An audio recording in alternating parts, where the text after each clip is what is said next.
Home schooling 21ویں صدی کے اہم ترین تعلیمی رجحانات میں سے ایک بن چکی ہے۔ جو طریقہ تعلیم کبھی غیر روایتی سمجھا جاتا تھا، آج دنیا کے مختلف ممالک میں باقاعدہ اور تیزی سے پھیلتا ہوا متبادل نظام تعلیم بن چکا ہے۔ ڈیجیٹل ٹیکنالوجی کی ترقی، روایتی تعلیمی نظام سے لوگوں کا عدم اطمینان اور انفرادی نوعیت کی تعلیم کی خواہش نے اس رجحان کو تقویت دی ہے۔ اگر ہم اس کا تاریخی پس منظر دیکھیں تو تعلیم کا آغاز دراصل گھر سے ہی ہوا تھا۔ صنعتی انقلاب سے پہلے بچوں کی تعلیم زیادہ تر والدین، اساتذہ یا مذہبی اداروں کے ذریعے ہوتی تھی۔ پھر اس کے بعد صنعتی ضروریات کے تحت باقاعدہ اسکول سسٹم وجود میں آیا، جس میں یکسانیت، نظم و ضبط اور معیاری نصاب پر زور دیا گیا۔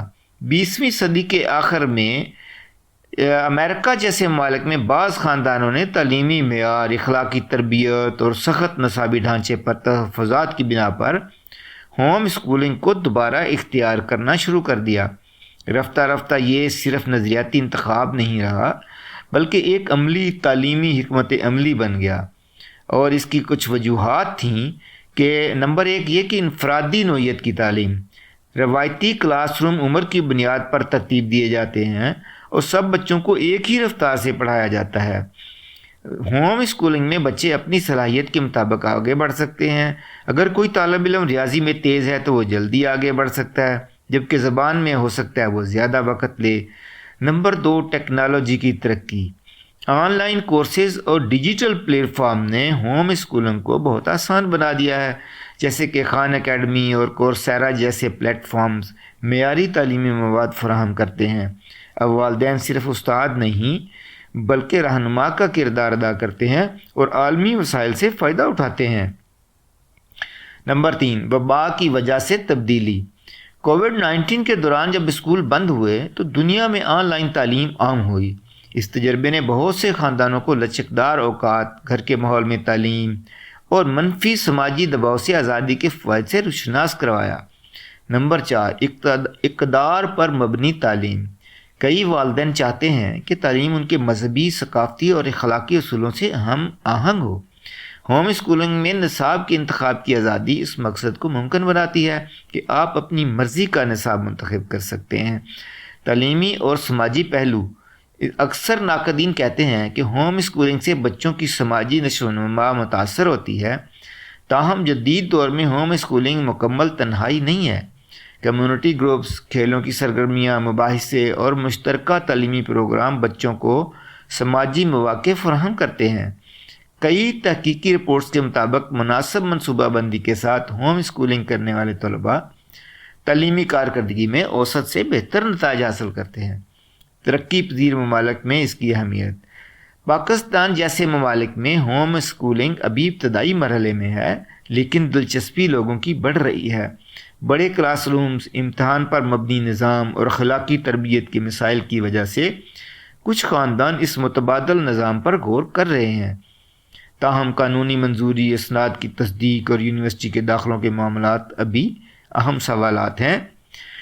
لیکن جیسے کہ پاکستان میں ہم دیکھتے ہیں کہ ہمارا سلیبس، ہمارا نصاب تعلیم وہی 100 سال پرانا ہے، وہی ہم پڑھا رہے ہیں۔ پانی پت کی پہلی لڑائی، پانی پت کی دوسری لڑائی، پانی پت کی تیسری لڑائی، تو یہ چیزیں اب متروک ہو چکی ہیں، دنیا اور طرف جا رہی ہے۔ تو اس لحاظ سے بھی ہم اپنا نصاب لے کے اپنے بچے کو اپنے گھر میں تعلیم دینے میں زیادہ آسانی محسوس کرتے ہیں اور زیادہ آسانی محسوس کر سکتے ہیں۔ اس وقت ہر قسم کی ٹیکنالوجی موجود ہے، ہر قسم کی آن لائن موجود ہے، ہر قسم کی آن لائن سہولت موجود ہے، اکیڈمیز موجود ہیں، آن لائن اساتذہ کرام موجود ہیں۔ تو ہم جو بھی چاہیں، جس وقت چاہیں، وہ ہم بچے کو سکھا سکتے ہیں۔ ہمیں صرف اس کی رہنمائی کرنے کی ضرورت ہے۔ اس کے فوائد کیا کیا ہیں؟ وقت اور رفتار میں لچک ہے، انفرادی توجہ حاصل ہو سکتی ہے، اخلاق اور کردار سازی پر زور ہو سکتا ہے، خاندانی روابط میں مضبوطی ہو سکتی ہے، تجرباتی اور عملی تعلیم کے مواقع مل سکتے ہیں۔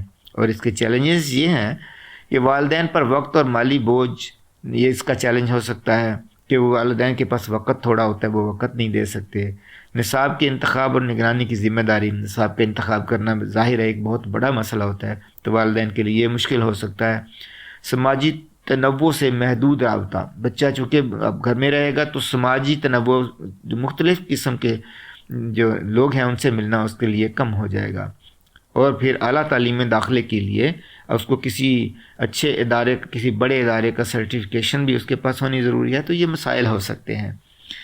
لیکن مستقبل میں ہم یہ دیکھتے ہیں، اگر ہم مستقبل کی غور کریں تو مکمل طور پر روایتی اسکولوں کی جگہ ہماری ہوم اسکولنگ نہیں لے سکتی، لیکن بطور متبادل نظام موجود رہے گی.